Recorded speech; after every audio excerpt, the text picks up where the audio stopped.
So plenty of people don't like my take that we shouldn't celebrate Mother's Day in church, though lots of comments of people talking about how hard Mother's Day is in church and why they skip it that day, which I think the church could reflect on in the midst of our decline.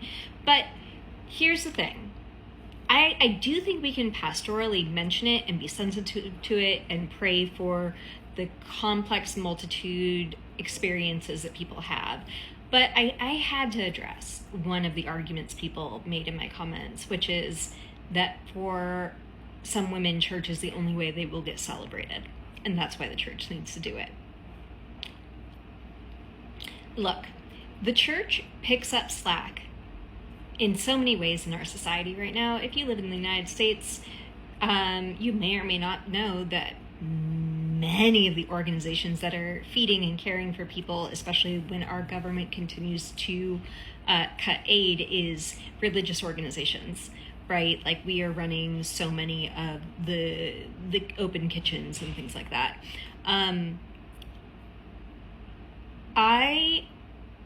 We could do a lot to actually help moms.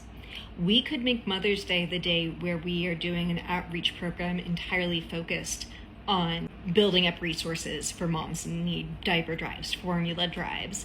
But that's not what we do.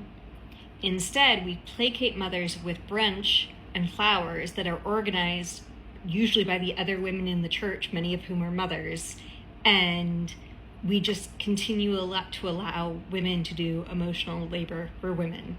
So, look, we could make Mother's Day, if the church really wants to acknowledge it, a day where we lean into the history of the day and really radically call out the suffering of women, especially mothers, and address the inequality within our systems. But you're not going to convince me that every church should be doing brunch. And unless you have the men in the church pulling that whole thing off from start to finish with a pastorally sensitive way to be there for grieving mothers and people who long to be mothers and people who are happily child-free and everything in between, then I'm not convinced that this is the most pressing issue for the church to be devoting its Sunday morning time to.